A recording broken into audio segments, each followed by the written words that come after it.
Welcome. Power BI just released their May 2026 update. It's packed. There's 9 updates. I'm going to cover 6 demos. This is your one-stop shop to understand everything in this update.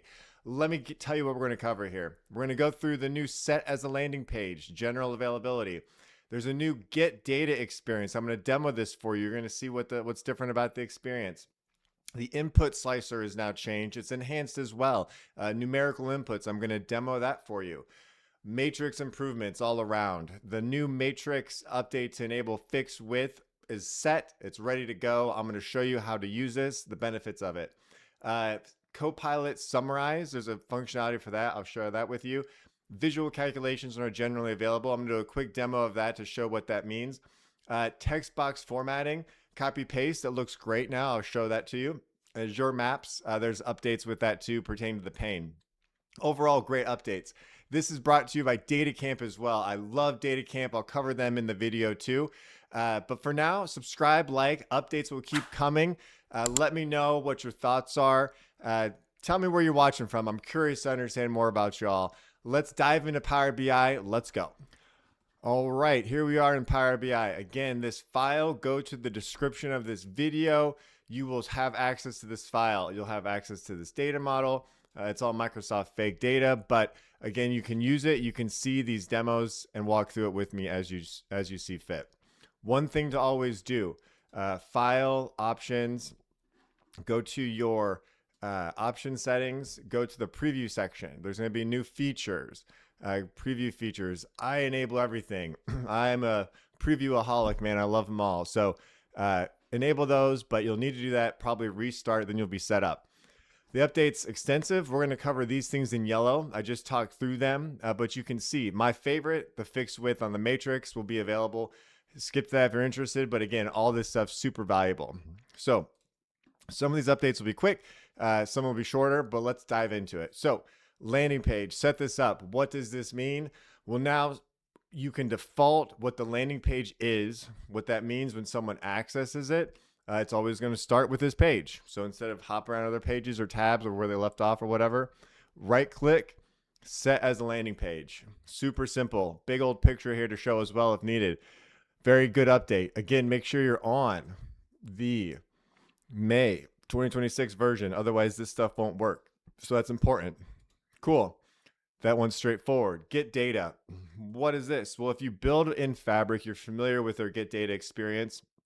The Power Query experience for this was old school, it was legacy, and it's updated. So what does that look like?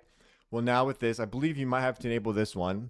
When you go to get data, which we'll do now, you'll have a whole new experience which mirrors people who might be familiar with getting data within Fabric itself, outside of Power BI.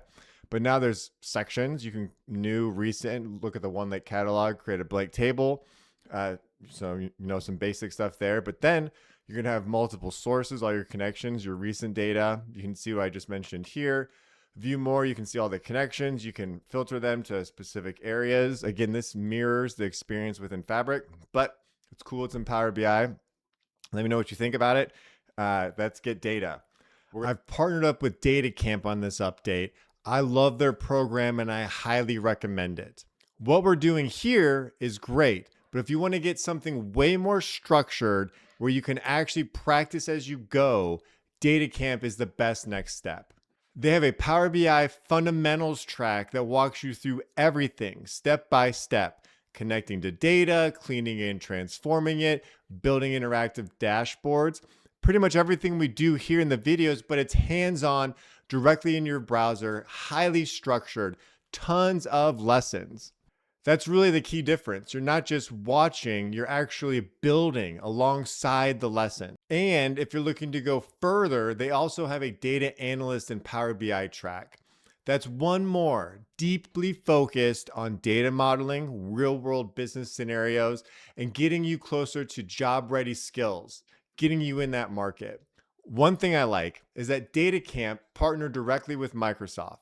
So when you complete the track, you're going to get 50% off the official Power BI certification from Microsoft. So you're not just learning Microsoft Power BI, but you're actually earning real world credentials, building up your LinkedIn profile, getting you recognized to move into that position or elevate your career. So if you're interested, I've got links to both tracks in the comments below. Click them, open it up, check it out. All right, let's get back to this update. So firstly, if you want to understand everything about input slicers, I do have a video on it. I'll put the link in the video description, but it will go through almost a 30-40 minute demo of everything about the filter slicer. But for this, I'm going to show you the functionality. So we have one here. And again, what this means is it now accepts numerical values. In short, I have this table here. I have month number. And we can see if we click month number, it's a whole number, which is good. So this isn't measures or values, but this is numerical values. So now with the slicer, to show a demo of this, again, what we can do just to set it up real quick if we're interested is we'll take the month, drag it on here. We can go to the build section, change this to be a input slicer. We'll update the title, remove that, though we could keep it if we feel like it. I'll turn the title on, why not? It says month. And how this works then is very simple. So there's some commands. So first, say I just put 2. Boom, filters the month 2. I'm going to update this title to get rid of that little hide thing there. Great. So we did 2, but now what else can it do? So again, watch the video in the description here if needed. But there's lots of different setups you can do for this, but specifically now, if you go to slicer settings, you can accept multiple values. So what's cool about this is say we do another one, we say greater than 4. Boom. So we have 2, and then we have greater than 4. So it's 5 and 6. Okay, awesome. Let's remove this. Let's get crazy and see what it does with less than 4. So there you go, 2 and less than 4. 1, 2, 3, 4. So that's everything. Again, I can remove this. So what's cool is it does between. So I could do 3 to 6, 3, 4, 5, 6. You can do a single number. 12 doesn't show up. 1. You can do greater than or less than. Again, greater than 3. And it's another cool functionality. A thing about the slicer that's good. Check that out. Couple matrix updates. Firstly, the explore functionality.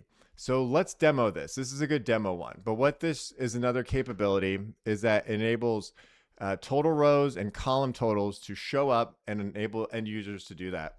This will be a quick little summary too if you have not experienced or used explore mode. What is it?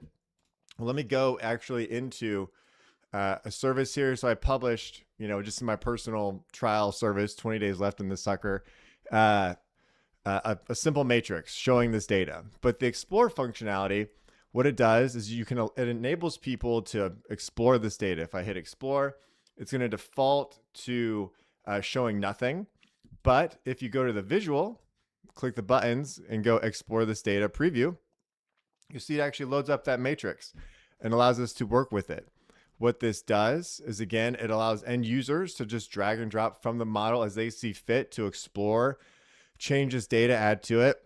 But this specific update is for totals. You can now turn them on or off in this explore section as you see fit.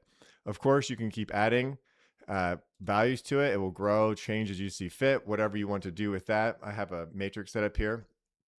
Overall, that's matrix explore. You can do any kind of explore. When you're in there, you can create your own visuals, do all of it, but the specific functionality are the show row totals on or off. All right, let's keep it going. So matrix fixed width. This has been asked for a long time. I know I've wanted it, and especially for people who like to get things pixel perfect. So if you're one of those people, you know what I'm talking about. What this update does is on the left, we'll do a demo of it. There's just a standard matrix, how it works now. Let's play with some things. And so what the old school way is if you want to have every column be a certain width, well, you had to come in here, drag it like this, drag it. If you're an experienced Power BI developer, you've felt this before. They're not exact, so you try to line up visuals, stack them up. Then you have to go into column headers, disable the movement of them, lock them into place, the whole gambit, which is not fun, and it's not pixel perfect. But now that's all changed. So with any matrix you have, what is available is under the layout section. You're going to see custom widths. Boom, you can turn this on. Now, there's multiple ways first to work with the matrix, which have already been there, but to refresh on those, I'll turn the custom widths off for now. Is fit to content, which is it just defaults to fit what will go within each cell dynamically width. Grow to fit, it's going to fill the box. So this fills the whole box. And fixed width is another option where you can just have a default fixed width, overall width for the matrix itself. But now, fit to content, custom widths. What's this all about? So firstly, I love that there's more granularity. So if we want to get real deep, we can control literally every single column. I'll show that in a second. But the gist, as you can envision, is you can set up your columns. So in this case, it's going to be sales amount. And instead of it being mixed and different for everything, I might want it to be 100 or maybe even 200, just for, whatever I feel like. That's very wide. Of course, you probably won't want that, but you can control it now. Also, if you want to get more granular, maybe I want to have Office real big because I have some other visuals on my page, or I have a lot of text in there, or whatever it could be. But I also want the other ones to be like exactly half of it. So, you could do 100, total 100. Again, you get to actually control the widths. For anyone who's been doing the Power BI game for a while, you've known there's been a period where you just hated the idea that you couldn't fix the widths of matrices, and now you can, and it will be all set up. So check that out. Very cool stuff. Again, this applies to fit to content, grow to fit, everything. This layout section has what you need. Cool. Let's keep going. Copilot summary. This is just a quick update for those of you who use Copilot in maybe a premium capacity. Well, now it's more easy for your end users to just hover over a visual, click summary, and now Copilot can provide a summary of what's going on in the visual. Again, look at this complex chart. It will just interpret it for you. Not everybody's utilizing Copilot in preview services or premium services. So for those of you who are, that's something to know. Visual calcs and custom total. All right, let's talk about this. Firstly, if you do not use visual calcs and you want to dive into the weeds of what they are, check out the video. I'll put it in the description as well. Another 40-minute video going through everything with visual calcs. You'll come out of that masterclass action. You'll know exactly what you're going to be doing, how to use them. But what this does is now just the visual calculations and custom totals are generally available. I feel like that's been happening over and over for years. But what that looks like as a demo is, again, you have any good old-fashioned table. The simplistic way is you go to new visual. You'll see there's some new things added. Say I want to add a running sum. I already did it once. You can come in here, change this. I'll put sales amount. So I'll do running sum of sales amount, hit enter, and you're done. Super simple. And now I've created a running sum of this value. Again, these are only in the visuals, not the model itself. And there can be a lot of complexity. I have a couple of videos of showing how you can nest these things, create your own, but it's just completely generally available. No more bugs, no more nothing. The additional thing is the total section is now generally available. It's probably the bigger update of the two, where if you saw a month ago or 2 months ago, right now this is adding it up via sum. If you click a total, and it's in a visual calculation as well, you can customize the total calculation. So maybe everything else is adding this up as a sum, but maybe I want to show the min. Boom. Now the total is showing the minimum value. It's a really cool way to have unique additions, unique aggregations, I guess is the correct word, for any total section. Again, sum, average, min, max, count, distinct. You can see all those things there. That's how you set it up. That's the easy peasy part of it. Let's keep going. Well, if you do any kind of text, if you have other things that you copy and paste into Power BI, you have seen and have experienced that when you paste it in, it just comes in as text. The formatting isn't there, or it's all wonky. Well, now if you're copying something from a Word document and you paste it into a text box within Power BI, it's going to keep the exact same formatting. So that is a win, a ease of use between systems. So check that out. Final update is going to be a slight update, but it's for the pane of maps.